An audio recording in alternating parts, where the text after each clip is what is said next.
무슨 일이든 처음 당하게 되면 사람은 누구나 매우 당황하게 되어 있습니다. 특히 그 일이 힘들고 어려운 일일 경우에는 더더욱 우리는 당황하게 됩니다. 여자의 경우 태어나서 처음 겪게 되는 고통이 있습니다. 처음 겪게 되죠. 뭐냐면 바로 출산의 고통입니다. 여러분, 성경적으로 해산의 고통은요, 본래적인 게 아니에요. 원래는 출산의 고통이 거의 없었다고 봐야 합니다. 타락 전에는. 하와가 선악과를 따먹고 타락하게 되면서 주어진 형벌 가운데 하나가 바로 출산의 고통, 이 임신의 해산의 고통인 것입니다. 아마 타락하지 않았다면 출산의 고통은 아마 거의 없었을 것이라고 짐작이 듭니다.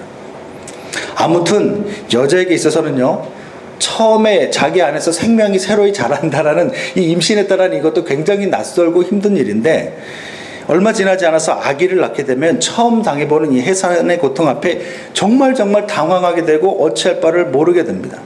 저도 개인적으로 저희 아내가 첫 아이를 출산할 때요, 15시간 이상을 진통을 하는데 마음도 힘들었지만 정말 몸도 힘들었어요. 전 그때 정말 왜 머리카락을 잡는지 쥐어뜯는지 그때 알았습니다. 옆에 있다가 정말 딱 잡히더라고요. 정말로. 야, 정말 아직도 기억이 납니다.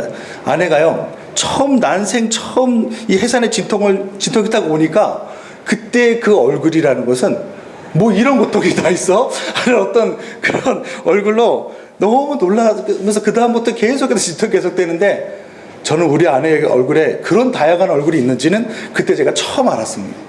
온갖 표정, 저는 정말 사실은 처음에는 저도 너무 당황스러웠는데 아내의 그 얼굴을 보면서 죄송한 얘기입니다만 솔직히 웃음이 나가지고 처음에 솔직히 웃기기도 했습니다. 너무 다양한 표정이, 이건 짐 캐리 영화 보는 것보다 더 재밌는데 막 이런 느낌이 들기도 했었으니까요. 죄송합니다. 혹시 여자분들 이렇게 아프셨는데.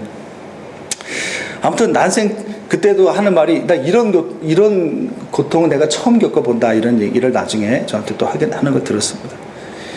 정말 아내가 그때 얼마나 놀라고 기가 막혀 하면서 아파하든지 나중에는 실성한 사람처럼 웃더라고요. 저는 그때 애보다도 아내가 실성할까봐 더 무서웠습니다. 제가 아는 한 목사님이 계시는데, 그분에게는 아주 신앙 좋기로 교회 반주도 열심히 하고 신앙생활 열심히 하기로 소문난 그런 딸이 있었습니다. 그 자매가 이제 결혼을 했죠. 결혼을 하면 또 이제 뭐가 되게 돼요? 여자들은 임신을 하게 되고 애를 낳게 되었습니다. 그런데 평상시 참 신앙이 좋고 참 말도 없고, 물론 열정적이고 사람이 좀 괄괄한 건 알고 있었지만은 그래도 그런 말을 할지는 몰랐는데 애를 낳으면서 생전 처음 겪어보는 그 고통이 너무 심하니까 이렇게 소리를 질렀답니다. 하와, 이 미친년, 이렇게 소리를 질렀다는. 확실히 목사님 딸이라 욕을 해도 성경적으로 욕을 합니다. 하와가 타락만 안 했어도 이런 고통은 없었을 것이라는 믿음에서 나오는 아름다운 고백이 섞인 욕인 거예요. 예, 저 참 그래서 이게 오죽 힘들고 어려우면 그렇게 하겠습니까? 반면에 남자는요, 처음으로 겪는 그런 어려움과 고통인데 그게 뭐냐면 군대 문화입니다. 군대 문화와 집단 생활, 그리고 계급 사회가, 이거는 정말 그 수직적인 계급 사회를 한 번도 겪어본 적이 없거든요. 그런데 그거를 처음 겪게 되니까 너무 당황스럽고 힘든 거예요. 여러분, 지금은 많이 좋아졌어요. 적어도 40 이상 되신 분들은 정말 그때는 힘들었지. 죄송합니다. 혹시 40 안 되신 분이 계시면 용서하시기 바랍니다. 그래도 40에 가까우신 분들은 군생활 어렵게 하신 거 맞아요. 요즘 군대 가는 사람들은 얘기 들어보니까 너무 편해요. 정말 물론 제가 그때 군대 갈 때도 그런 비슷한 얘기를 들었습니다만, 아무튼 군대는 충격 그 자체였습니다. 아직도 제가 군 입소할 때, 처음에 군대 입소할 때 그 생각이 나요. 처음에 좀 이렇게 당황을 했는데, 중대장인지 뭐 대대장인지 모르겠지만 그런 사람이 탁 나와서 얘기를 하는데, 여러분 너무 이렇게 긴장하지 마십시오. 요즘은 군대도 많이 좋아졌습니다. 그러면서 뭐 오신 부모님들께도 뭐라고 얘기하냐면, 아들이 이렇게 훌륭하게 잘 키워줘서 고맙다는 등, 군대가 좋아져서 이제 구타도 없어지고 민주화가 되었으니까 걱정하지 말라는 등, 참 너무 분위기가 좋더라고요. 그래서 그때까지만 해도 그렇지, 군대도 다 사람 사는 곳인데 뭐 괜찮겠지, 이런 마음이 드는 거죠. 그런데 입소식이 끝나고 가족들과 빠이빠이를 하고는 건물 뒤로 돌아가자마자 갑자기 조교들의 인상이 유상무상무상무 같이 왕자탕 하나씩 옆에다 이렇게 문 얼굴로 변하더니, 머리털하고 제가 처음 들어보는 섹스표도 울고 갈 그런 놀라운 표현의 욕들이 마구마구 쏟아져 나오는 거예요. 어떻게 욕 하나하나가 그냥 말이나 글이 아니라 살아서 물어뜯는 짐승과 같이 달려들어서 제 가슴을 후벼 파는데, 야, 이게 생전 이런 욕은 제가 처음 들어봤어요. 그리고 놀라운 것은 거기다가 이 사람들이 보너스로 그 입가에 개거품까지 이렇게 물어가면서 이렇게 막 소리를 지르고 막 그냥 바락바락 소리를 지르는데 너무 정말 말 그대로 충격 그 자체였어요. 이미 부모님들은 다 가버렸고, 그리고 도대체 이 사태를 어떻게 수습해야 될지 몰라서 그냥 소리 지르고 말하는 대로 미친 듯이 그냥 시키는 대로 했던 그런 기억이 납니다. 정신없이. 철저한 계급사에 대한 충격은 거기서 끝나지 않았어요. 저는 사실 제가 지금은 좀 이렇게 살이 찌고 좀 후덕해졌습니다만, 그때 사진을 우리 아내가 제가 보여줬더니, 아니 이렇게 말랐어? 허리가 너무 얇다 막 이렇게 하면서 굉장히 좀 안쓰러워 하더라고요. 그때는 굉장히 예쁘장하다는 이유로 제가 첫 키스를 군대에서 남자가 했어요. 정말 진짜 그때까지도 제가 그 절기를 지키고 있었는데 이거를 군대에서 남자가 했어요. 그것만이 아닙니다. 제가 수요일마다 대대에서 이제 부대 대청소가 있는데, 저는 수요일마다 어디 가요? 믿는다는 이유로 교회를 가는 거예요. 그러면 고참들이 내가 해야 될 청소 몫을 자기들이 하게 되니까 이거를 보아 넘기지를 못하고 화가 나니까 저희 위에 일병 이 고참들이 빠졌다 이러면서 저를 찍은 거예요. 그래서 그때부터 밤에 불침번이 1시간마다 이렇게 간격으로 설 때마다 이게 하달사항을 거기 불침번 판에다 남겨가지고 1시간 간격으로 저를 깨워가지고 그 소변기에다 머리를 박는 얼차례, 그리고 물을 내리는 얼차례를 계속 시키는 거예요. 밤새 잠을 안 재우니까 어떡하겠어요? 근데 무슨 뜻이에요? 교회 가지 말라라는 거예요. 근데 저는 교회를 가야겠다는 생각이 들어서 그냥 또 이렇게 굳이 왠지 이랬던 그런 고집이 또 있어서 교회를 계속 다녔거든요. 그러니까 계속 그런 공부를, 그냥 낮에 잠을 못 자니까 어떻게 돼요? 처음에 이등병 갔을 때는 아무 부대 일을 시키지 않고 정신교육을 많이 시킵니다. 주로 앉아 있어요. 평상에 이렇게. 아시는 분들은 아실 거예요. 그게 얼마나 또 고통스러운지. 아무것도 안 하고 고참들이 막 청소하는데 이렇게 앉아가지고 있어야 된다는 게, TV가 이쪽에 사는데 눈도 못 돌리고 이렇게 TV 소리만 들으면서 무슨 게 나오려고 할 때도 참아야 되는 그 고통을 여러분 모르실 겁니다. 그런데 밤에 잠을 안 자니까 그렇게 앉아있을 때 어떻게 해요? 잠이 오는 거예요. 꾸벅꾸벅 졸고 있으니까 모든 부대에 소문이 난 거예요. 정말 빠진 놈 하나가 들어왔다. 고문관 하나가 들어왔다. 그러니까 그때부터 계속 온갖 고참들한테 가혹행위와 찍혀가지고 정말 고문관 하나 들어왔다고 얼마나 얼차례를 받았는지 몰라요. 그때 제가 천생난생 처음으로 자살 충동을 느꼈습니다. 그런 모욕은 태어나서 처음으로 당하는 모욕이었고, 그래서 더더욱 견디기 힘든 괴로움이었습니다. 정말 하루하루가 너무 길게 느껴졌고 지옥과 같이 느껴졌던 그런 날들이었어요. 이처럼 전혀 겪어보지 않던 어떤 어려움과 문제를 우리가 만나게 되면요, 우리는 너무나 당황하게 되고, 심할 경우에는 실제로 몸이 덜덜덜 떨릴 정도의 커다란 충격과 두려움과 불안감에 휩싸이게 되고, 하나님도 너무 멀리 느껴지게 되는 그런 경험을 우리는 하게 된다는 것입니다. 오늘 본문에 나오는 아담과 하와 역시 이전에는 전혀 겪어보지 못한 재앙을 만나게 되었습니다. 그것은 바로 죽음이라는 재앙이에요. 여러분, 아담과 하와는요, 죽음이라는 것 자체를 이전에는 전혀 겪어본 적이 없습니다. 왜냐하면 아담과 하와가 타락하기 전에는 죽음이라는 것 자체가 없었기 때문에 그래요. 그렇기 때문에 간접적으로라도 누가 죽는 것을 보면서, 이 세상 모든 것들은 이렇게 죽을 때가 오는 거나 이 세상을 떠날 때가 오는 거나, 이거를 간접적으로라도 경험해 본 적이 없어요. 분리되고 하나님으로부터 떨어져 본 적이 없기 때문에 이런 죽음이라는 경험이 어떤 것인지조차 아예 짐작도 못하고 상상만 겨우 할 정도입니다. 그런데 이제 죄를 짓고 타락한 다음에 이들은 처음으로 죽음이라는 것이 무엇인지 실감나게 경험하기 시작하는 거예요. 예전에는 언제나 느낄 수 있었던 이 하나님의 보호와 사랑이 순식간에 떠나가 버린 것이 느껴졌고, 동시에 자신들의 죄에 대한 하나님의 분노가 얼마나 소름 끼치도록 무서운 것인지 온 영혼으로, 그것이 우리는 상상이 안 되지만 온 영혼으로 체감되기 시작한 것입니다. 더구나 하나님이 어떤 분이십니까? 말씀만으로 온 우주를 창조하신 분 아닙니까? 그런 전능자에게서 내려지는 심판이라면 어떻게 피조물 따위가, 눈에 보이지도 않는 피조물 따위가 그 형벌을 감당할 수 있겠어요? 여러분, 한여름 하늘에서 이 떨어지는 마른 벼락만 봐도 우리 무서워서 벌벌 떠는 우리 아닙니까? 그냥 특히 번개가요, 이 땅까지, 이 하늘에서만 머무는 게 아니라 땅까지 내려오는 것을 보게 되면요, 저는 우산 쓰고 가면서도 이게 겁이 나요. 그리고 차 안에 있으면서도 이게 맞으면 어떻게 되나, 이렇게 차를 통해서 이게 땅으로 이렇게 내려가나 번개가, 그 안에 있는 나는 그럼 살아남을 수 있나? 별 생각이 다 들어요. 너는 지은 죄가 많아서 그렇다고요? 뭐 그럴 수도 있겠죠. 어찌됐든 그런 것만 봐도 무서워 덜덜 떠는 우리 아닙니까? 이 지구상에서만 한정적으로 일어나는 토네이도나 아니면 태풍만으로도 우리의 정신은 막 두려움으로 초토화되고 혼미해지고 엄청난 공포감을 느끼는 게 사람 아닙니까? 얼마 전에 저기 일본이라든지 아니면은 저기 또 태국 쪽에서 일어났던 쓰나미, 그것만 봐도 우리는 얼마나 그 자연의 힘 앞에 우리 인간이 얼마나 무력한지, 얼마나 그 공포스러움을 우리는 보게 되지 않습니까? 그러니 그런 토네이도나 태풍과는 비교도 되지 않는 우주보다 크신 하나님의 진노가 한낱 눈에도 보이지 않는 그 피조물에게 떨어진다고 생각하면 여러분, 그 공포가 얼마나 크겠어요. 게다가 숨을 수도 없습니다. 모든 것을 다 알고 모든 것을 다 보시고 계시는 전능자의 눈에서 어떻게 숨을 수 있겠어요. 그러니 그런 하나님 앞에 아담과 하와가 느꼈을 이 죽음에 대한 공포와 전율이라는 것은 가히 이 상상을 초월하는 것입니다. 게다가 이제 그 누구도 도와줄 수가 없어요. 도와줄 존재가 없고 완전히 혼자 버려진 존재가 되었으니 그 처음 겪는 외로움과 괴로움은 지금 우리가 겪는 어떤 공포 아픔보다도 비교가 되지 않는 것이죠. 그래서 조금 전까지만 해도 하나님 하면 아담과 하와는요, 야, 사랑의 하나님, 너무나 좋으신 분, 이렇게 알던 이 사람들이 타락하여 죄를 지은 후에는 오늘 본문에 보게 되니까 그 목소리만 들어도 두려워서 숨어야 될 그런 공포의 대상이 되어버린 거예요, 하나님이.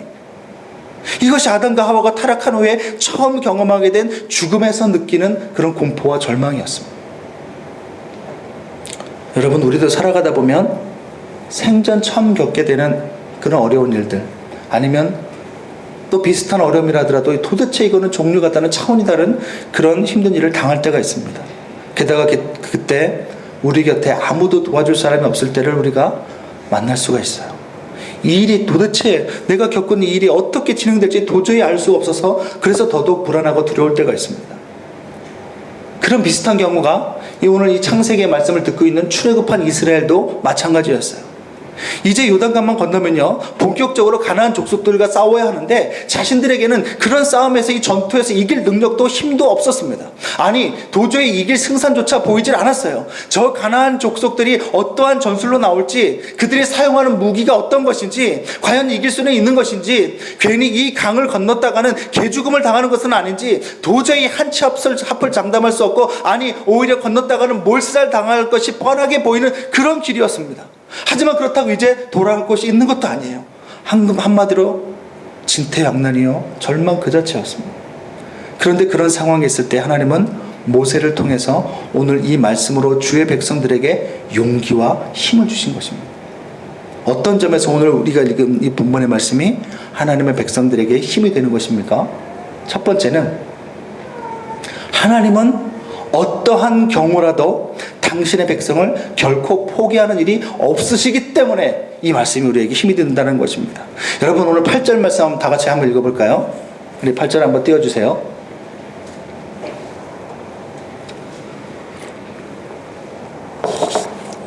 시작. 그들이 그날 바람이 불 때에 거니시는 여호와 하나님의 소리를 듣고 아담과 그의 아내가 여호와 하나님의 낯을 피하여 동산 나무 사이에 숨은지라. 아담과 하와가 타락하자마자 그래서 막 그냥 덜덜덜 떨고 있는데 하나님께서 동산에 찾아오셔서 목소리를 내시면서 걸어 다니시는데 찾아오셨는데, 그때 찾아오셨을 때 뭐라고 성경에 나오느냐면 그냥 하나님으로 오신 것이 아니고 여호와 하나님으로 오셨다고 기록하고 있어요. 이게 정말 놀라운 거거든요. 그냥 하나님이 아니라 여호와 하나님. 여기서 여호와라는 것은 백성의 하나님. 아담과 하와가 하나님의 백성인데 여전히 그 백성의 하나님으로 오셨다는 뜻입니다. 여호와라는 것은 백성의 하나님, 언약의 하나님이라는 뜻이에요. 이것이 놀라운 하나님의 은혜입니다. 왜 이것이 은혜이냐면, 잘 들어보세요. 예를 들면 이렇습니다. 우리도요, 한 남자와 한 여자가 만나서 결혼할 때, 결혼식 할 때 여러분 앞에서 뭐 하셨어요? 결혼 서약이라는 것을 합니다. 남편 누구누구는 홍길동은 뭐 아내 누구를 맞아서 하겠느뇨? 여러분 어떻게 대답하셨어요? 저는 굉장히 큰 소리로 네! 그렇게 대답하느라고 온 성도들에게 조롱거리가 되었었습니다. 어찌됐든 우리 아내는 거의 안 들리게 대답을 해서 지금도 좀 별로 이렇게 그런 것 같은데, 어찌되었든 그런 결혼 서약을 통해서 우리가 결혼을 해요. 그래서 결혼식이라는 언약식을 하게 되면 남자는 남편이 되고 여자는 뭐가 돼요? 아내가 되는 것입니다. 따라서 남편과 아내라는 말은 결혼이라는 서약 하에서 주어지는 칭호예요. 그렇죠? 결혼하지도 않은 사람한테 남편이나 이런 뭐 유부남 이런 말 안 하지 않습니까? 그런데 여러분, 어떤 한 남자 한 여자가 결혼해서 서로 남편과 아내가 되었는데 어느 날 아내가 다른 남자와 바람이 나서 집을 나가버렸습니다. 그리고는 이혼 절차도 밟지 않고 또 다른 남자를 만나 딴 살림을 차려버렸어요. 이것은 엄연한 죄악이고 불법입니다. 그런데 그렇게 그러던 어느 날 남편의 귀에 소문이 들리기를 아내가 처음에는 잘 지내는 것 같았으나 곧 새로 만난 이 남자에게 매일마다 두들겨 맞으면서 죽지 못해 산다는 소식을 듣게 되었습니다. 그러자 원래 남편이었던 이 사람이 아내를 찾아갑니다. 이미 아내는요, 자신이 이제는 원래 남편에게로 돌아갈 자격조차 없다고 생각하고 포기하고 있었는데 그 남편, 원래 남편이 찾아와서는 이렇게 말하는 거예요. 나는 오늘 당신의 남편으로 왔어. 나와 함께 갑시다. 여기서 당신의 남편으로 왔다라는 게 무슨 뜻입니까? 당신이 나를 버렸어도 나는 당신을 여전히 내 아내로 생각한다는 뜻이에요. 그러니 자격 없다는 생각은 버리고 함께 가자라는 거죠. 돌아가자라는 거예요. 오늘 본문에서 하나님께서 타락한 아담과 하와에게 여호와 하나님으로 찾아오셨다라는 그 말은 그런 뜻입니다. 아담과 하와가 타락해서 하나님을 배반하였어도, 그래서 하나님의 백성에서 자기들 스스로는 떨어져 나갔다고 생각하였어도 하나님은 여전히 그들을 하나님의 백성으로 생각하고 하나님의 사람으로 생각한다는 뜻이에요. 그렇기 때문에 버리지 않고 구원하겠다라는 뜻이 그 이름 자체에 나타나 있는 것입니다. 그러니까 하나님께서 여호와 하나님으로 아담과 하와를 찾아왔다라는 그 말은 그만 절망하고 그만 자격 없다는 말, 그만 그런 생각 버리고 이제 함께 가자, 다시 돌아와라, 이런 뜻인 것입니다. 쉽게 말해 한 번 하나님의 백성은 영원한 하나님의 백성이라는 거예요. 아담과 하와가 아무리 범죄하여 찢기고 상해도 이미 그들을 사랑하신 하나님은 절대로 포기하거나 버리지 않으신다는 것입니다. 그래도 여전히 너희가 아무리 타락하고 너희가 아무리 절망 가운데 있고 너희가 아무리 나를 원망하고 너희가 아무리 나를 믿지 않아도 그래도 여전히 나는 너희를 내 백성으로 생각한다라는 거예요. 여전히 나는 너의 하나님이라는 거예요. 그러니 절대로 먼저 좌절하거나 절망하거나 포기하지 말라라는 것. 하나님은 반드시 회복시키고 구원하실 것이기 때문이라는 겁니다. 수년 전에 어떤 강사가, 그 외국에 있는 강사가 이게 직접 이런 시연을 했다고 하는, 저도 한번 해보려고 합니다. 여러분, 여기 주무시다가도 이 돈만 보면 이렇게 이게 번쩍 뛰어요. 여기 5만 원짜리 돈이 있습니다. 지폐가 있습니다. 이 돈을 만약에 그냥 준다면 가지고 싶은 사람은 손을 들려고 그러면 다 들겠죠? 마음으로 손을 한번 들어보십시오. 마음으로. 여러분 다 들었을 거라고 생각합니다.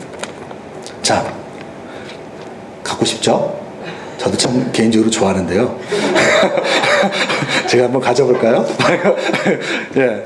자, 제가 이 돈을 막 이렇게 꾸깁니다. 꾸겨졌어요. 자, 이렇게 꾸겨진 돈. 그래도 여러분 이 돈을 가지고 싶으십니까? 예, 그래도 가지고 싶죠. 예, 이번에는 바닥에 내동댕이를 치고 발로 밟았습니다. 침까지 뱉었습니다. 자, 여러분 이래도 이 돈 갖고 싶으세요? 예, 갖고 싶죠. 예. 여러분, 이렇게 이 돈이 꾸겨지고 내동댕이 쳐지고 밟히고 침뱉음을 당해도 그래도 우리가 이 돈을 원하는 이유는 아무리 구겨져도 여전히 5만 원이라는 가치가 있기 때문에 그래요. 우리도 마찬가지입니다. 우리도 인생에서 살아가다 보면요, 잘못된 결정에 의해서건 아니면 죄에 의해서건 아니면 나도 알 수 없는 어떤 환경에 의해서건 실패해서 여러 번 바닥에 내동댕이 쳤을 때가 있습니다. 사람들에게 밟히며 더러워진 일이 있을 수 있어요. 너무 일이 힘든 일이 계속되다 보면 하나님도 나를 버린 것 같은 느낌이 느껴질 때가 있어요. 그럴 때 우리는요, 우리 자신이 마치 쓸모없는 사람처럼 느껴지고 너무나 비참하고 초라하게 느껴집니다. 그러나 그때 절대 포기하지 말기를 바랍니다. 잊지 마십시오. 이 5만 원짜리가 아무리 구겨지고 밟히고 더러워져도 이 5만 원이라는 가치가 변함이 없듯이 우리의 가치 역시도 아무리 우리가 밟히고 더럽혀지고 우리가 아무리 사람들에게 손가락질을 당해도 그 가치는 변함이 없는 것입니다. 하나님은 우리를 구원하시고 우리를 하나님의 자녀 삼으시기 위해서 하나밖에 없는 하나님의 아들의 목숨을 대신 지불하셨습니다. 그러니 우리의 가치는 우주보다 크신 하나님의 아들의 목숨값이 나가는 것이고, 그 가치가 우리 한 사람 한 사람의 영혼 안에 성령으로 각인되어 있고 인쇄가 되어 있습니다. 그러므로 힘든 상황이 오거든 내가 누구인지를 기억하십시오. 저와 여러분은 하나님의 사람이요 예수 그리스도의 목숨값이 나가는 하나님의 자녀입니다. 그렇기 때문에 우리에게 어떤 어려운 상황이 있고 내가 어떻게 밟혀진다 하더라도 우리의 가치는 절대로 버려지는 것이 아니라는 거예요. 하나님께서 오늘도 아담과 하와에게 찾아가서 하시는 말씀이 무엇입니까? 너희가 아무리 실수하고 너희가 아무리 실패하고 넘어지고 찢기고 밟혀 있어도 여전히 너희들은 내 자녀이고 내 백성이고 내 사랑하는 자들이라는 이 말씀을 하고 계시는 거예요. 그 말씀을 오늘 우리에게 동일하게 하고 계시는 것입니다. 여러분, 하나님은 어떤 순간에도 우리를 하나님의 소중한 자녀로 대우하십니다. 그렇기 때문에 우리 같은 하나님의 자녀에게 포기라는 것은 배추 셀 때나 사용하라는 거예요. 따라서 아무리 난생 처음 경험하는 절망의 상황이 닥치고 바닥에 내동댕이 쳐지는 아픔이 있다 하더라도 절대로 포기하지 말기를 바랍니다. 희망을 가지시길 바랍니다. 하나님께서 왜 그렇습니까? 이미 하나님께서 우리 가운데 아버지로서 함께 계시고 있기 때문에 그래요. 분명히 하나님께서, 그 말은 하나님께서 우리를 구원하신다는 뜻이고 하나님의 때에 하나님의 방법으로 회복시킨다라는 그런 뜻입니다. 그렇기 때문에 우리는 소망이 있는 거예요. 두 번째로, 오늘 본문에서 절망에 빠진 주의 백성에게 왜 오늘 본문이 힘이 되는 것입니까? 하나님은 한 번 약속하신 것은 반드시 이루시는 하나님이기 때문에 그래요. 절망의 벼랑 끝에 서 있는 아담과 하와를 찾아가신 이 하나님은요, 이제 구원의 약속을 주십니다. 오늘 본문 15절이 그것입니다. 우리 다 같이 한번 15절 읽어보겠습니다. 시작. 내가 너를 여자와 원수가 되게 하고 내 영혼도 여자의 후손과 원수가 되게 하리니 여자의 후손은 내 머리를 상하게 할 것이요 너는 그의 발꿈치를 상하게 할 것이다. 이 말씀은 원래 즉 사단에게 주어진 형벌의 말씀입니다. 그런데 이 똑같은 사단에게 주어진 형벌의 말씀이 사람에게는 구원의 약속이 되었어요. 여자의 후손 가운데 하나님께서 보내시는 한 사람이 태어날 텐데, 그가 오게 되면 사단이 머리가 박살이 나고 치명적인 손상을 입고는 멸망한다라는 것이에요. 이 여자의 후손이 누구입니까? 요한계시록 12장 5절에 나온 대로 여인에게서 나서 장차 만국을 철창으로 다스릴 만왕의 왕 예수 그리스도를 가리키는 것입니다. 따라서 이 선언은 하나님께서 보내신 이 예수님이 여자의 후손으로 오게 되는데, 그가 오게 되면 사람을 속여서 자신의 종으로 삼은 이 사단을 멸망시키고 반대로 아담과 이 여자의 후손들을 다시금 하나님의 백성으로 회복시키고 되찾아오신다라는 그런 구원의 메시지인 것입니다. 그런데 오늘 본문의 이 약속을 잘 보게 되면요, 그 여자의 후손이 누구며 어떻게 사단의 세력이 정복당할 것이며 또 어떤 방법으로 구원이 이루어질 것이며 또 게다가 이 일이 언제 일어날 것인지 아무런 것이 제시되어 있지 않아요. 게다가 아담의 손에는 이 약속이 주어졌을 때 당장 어떤 변화도, 이 약속에 대한 어떤 환경적인 증거도 주어지지 않았습니다. 다만 이 하나님의 약속만이 주어졌을 뿐이에요. 그런데 놀라운 것은요, 아담이 이전에 타락했을 때와는 다르게 이 하나님의 약속을 당장 믿음으로 받아들였다라는 것이죠. 그 절망의 순간에, 그 정말 절망의 끝에서, 정말 벼락 끝에서 조금만 발만 잘못 내디디면 이제 떨어져 죽는 그런 상황에 처해 있을 그때에 아무런 환경적인 변화와 환경적으로 이 나아지는 것이 없어지고 그냥 없을 뿐이고 거기에 하나님의 약속만 주어졌는데, 이 약속을 붙들고 힘을 내고 소망을 가지고 살았다라고 오히려 환호성을 지르더라는 거예요. 그 증거가 무엇입니까? 하나님께서 이 말씀들을 하신 후에 곧바로 아담이 어떤 행동, 어떤 액션을 취하느냐면 자기 아내의 이름을 하와로 이름을 짓는 거예요. 성경을 가만히 보세요. 1장부터 2장부터 3장 20절 이전까지 하와라는 이름은 처음부터 하와로 등장하지 않아요. 그냥 여자로 등장을 하죠. 여자 이름은 나중에 아담에 의해서 지어져진 거예요.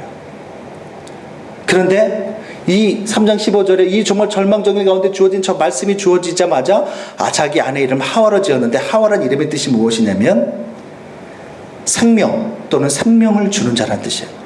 조금 전까지만 해도 죽음의 공포 앞에서 덜덜덜 떨면서 희망이라고는 전혀 생각지도 못했던 그런 아담이었습니다. 그런데 여자의 후손에 대한 이 하나님의 약속의 말씀을 듣고는 자기 아내의 이름을 생명 내지는 생명을 주는 자로 지었다라는 것은 아담이 하나님의 약속을 정말로 믿었다는 뜻이에요.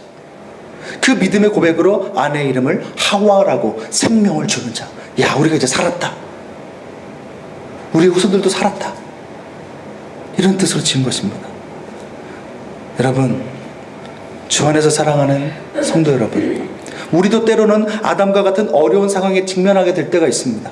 전후좌우 어디를 봐도 길이 보이지 않고 막막하고 당장 손에 잡히는 증거도 없는 데다가 하나님은 우리가, 그런데도 불구하고 하나님은 우리가 믿음으로 반응하길 바라십니다.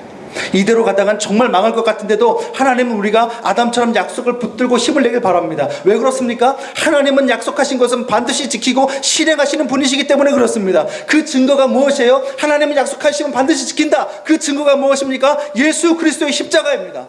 아담에게 약속하신 그대로 하나님께서는 정말로 자신의 아들을 여자의 후손으로 보내셔서는 정말로 십자가에 대신 죽게 하셨습니다. 그리고 우리를 정말로 사단의 종로로 타는 데서 구원해내셨어요. 그 하나님이 저와 여러분을 그 예수 그리스도의 보혈로 하나님의 자녀로 삼아주셨다는 말입니다. 이렇게 정말로 하나님의 약속을 이행하셨어요. 아담에게 말씀하신 그대로, 약속하신 그대로 정말로 지키셨습니다.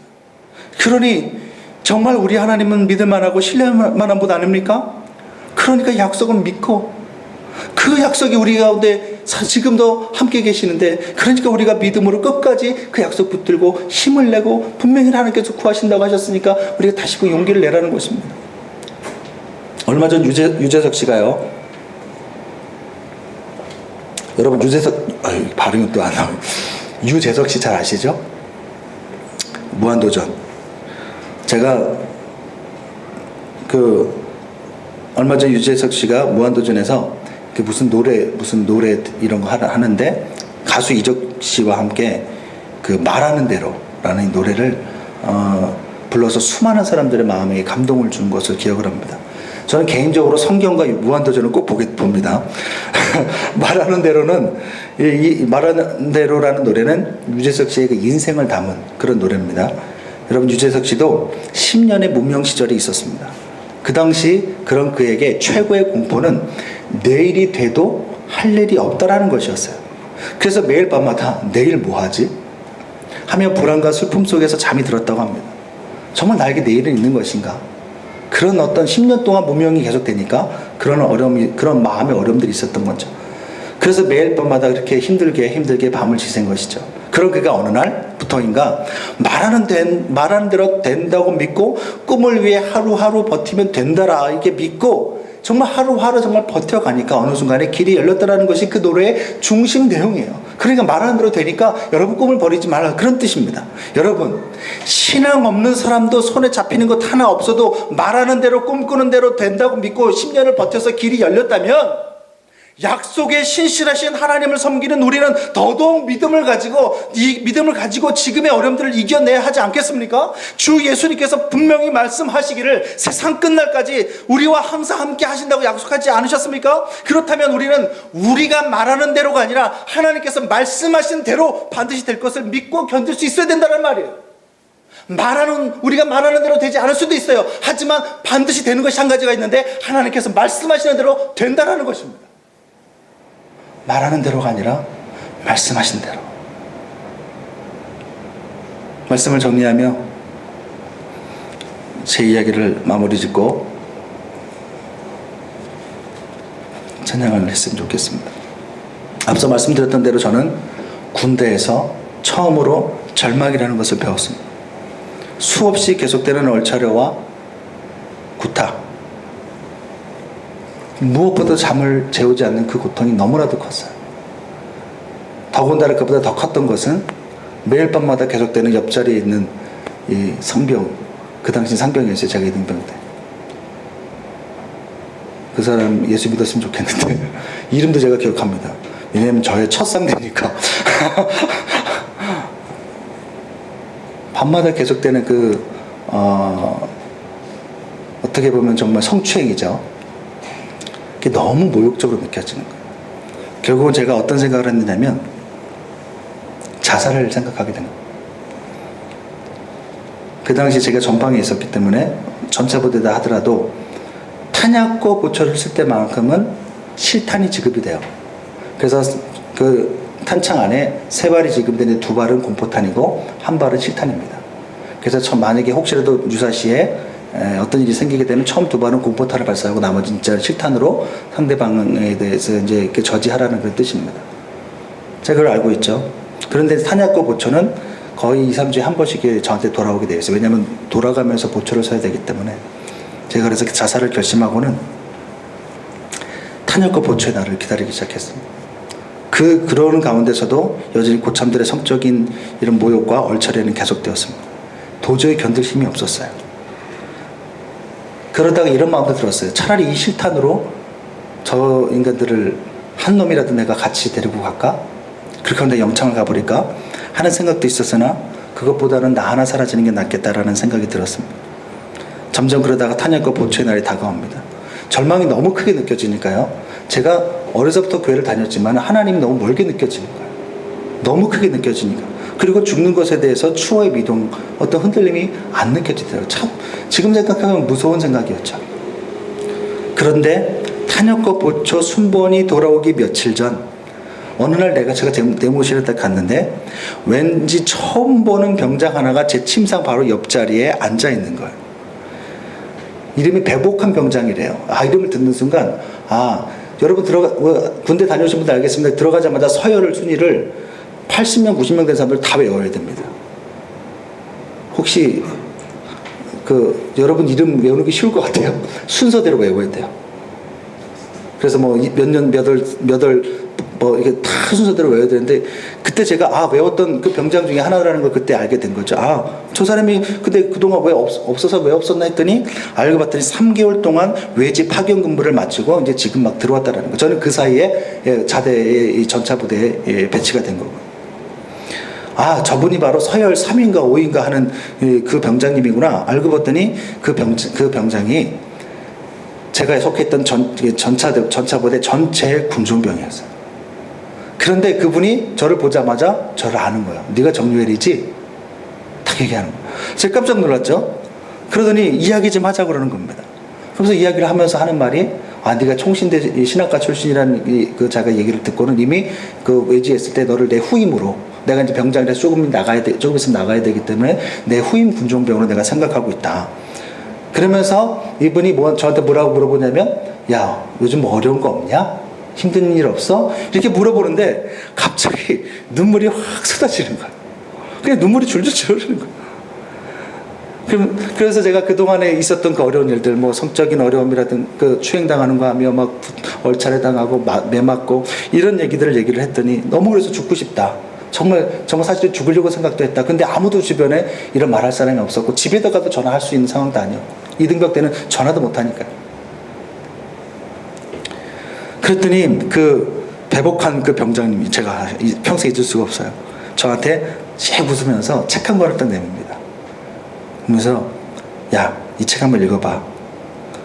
알다시피 이등병이 책을 못 읽잖아요. 그런데 뭐라고 얘기하냐면 너 밤마다 보초들을 괴롭히고 있지? 내가 얘기해가지고 그런 일 없게 만들어줄 테니까 그 대신 그 밤 시간에 화장실 가서 읽어. 괜히 여기서 읽다가는 빠졌다고 또 매맞으니까 그러니까 화장실 가서 밤에 몰래 가서 읽어. 그래서 그 말을 듣고 제가 정말 그때 처음으로 제가 숙면을 취했어요. 부대 복귀한 지 처음으로. 그렇게 하고 밤에 그 다음날인가 해서 제가 그 책을 들고 화장실 가서 딱 책을 펴는데 책 이름이 김진호 목사님의 정금같이 나오리라는 책이에요. 그 책 내용을 가만히 읽다 보니까 무슨 내용이냐면 욥기 23편 10절의 말씀을 약속의 말씀을 근거로 이 김진호 목사님이 온갖 억울한 옥살이며 절망 가운데 있으면서도 저보다 더 힘든 상황 속에 있으면서도 그 말씀의 약속을 믿고 이겨내신 그 간증이 담긴 책인 거예요. 그게 뭐냐면 6기 13편 10절이 무슨 말씀이냐면 그러나 내가 가는 길을 그가 아시나니 그가 나를 단련하신 후에는 내가 정금같이 되어 나오리라. 그 내용의 말씀이 그 말씀이 있고 그 책의 내용이 있는데 어떤 내용이 드냐면 하나님께서 나의 가는 길을 미리 아시는구나. 다 정해 놓으셨구나. 계획해 놓으셨구나. 그런데 내가 그 일을 감당하기엔 내가 연약하니까 지금 나를 당금질 하셔서 정금으로 만들려고 하시는 거구나. 내가 이 당금질의 시간이 지나게 되면 정말 정금같이 나와서 하나님의 손에 들려진 무기가 되어 이 땅 가운데 내가 쓰임받을 수 있겠구나. 이 약속을 나의 것을 붙잡자. 제가 화장실 안에서 하나님께서 나를 버리신 것이 아니라 여전히 붙들고 계셨다는 것이 그 화장실 안에서 그 책을 읽는 가운데 경험이 되는 거예요. 그 약속의 말씀이 제 가슴 안에 들어와가지고 그 뒤로 제 군생활 내내 그것이 제 가슴을 붙들고 제 가슴에 약속의 말씀이 되었어요. 그날 제가 얼마나 그 화장실 안에서 입을 틀어막고 울고 또 오르는지 몰라요. 뭐가 왜 그렇게 오르느냐면 하나님께서 여전히 나를 사랑하시는구나. 하나님께서 이런 현실을 주시는 것은 내가 앞으로 감당해야 될 그 길을 가게 하기 위해서 지금 나를 당금질 하시는 것이구나. 그래, 그렇다면 내가 이 당금질 기꺼이 받아주마. 내가 절대로 포기하지 않겠다. 놀랍게도 환경은 별로 변한 것이 없어요. 잠만 좀 잤을 뿐이죠. 그런데 여전히 구타와 얼처리는 여전히 있었는데 이상하게 그 모든 일들이 견딜 만한 것이 되더라는 거예요. 그때 경험한 것이 하나님 약속하신 거 반드시 지키시는 분이시다. 주 안에서 사랑하는 여러분, 하나님은 약속하신 대로 우리를 구원하셨고 또 약속하신 대로 평생 우리와 항상 함께 하시며 우리의 삶을 이끄시는 분이십니다. 마태복음 28장 20절, 내가 볼지어다 내가 세상 끝날까지 너와 항상 함께 있으리라. 약속하셨잖아요. 지키시는 거예요. 그러므로 아무리 현실의 어려움과 문제가 해결책이 없어 보이고 대책이 없어 보여도 하나님의 약속을 붙잡고 믿음으로 이겨내시길 바랍니다. 그러면 말씀하신 대로 하나님께서 친히 풀어가시고 하나님께서 인도해 주십니다. 이런 은혜가 우리 모두에게 있을 수 있기를 바랍니다.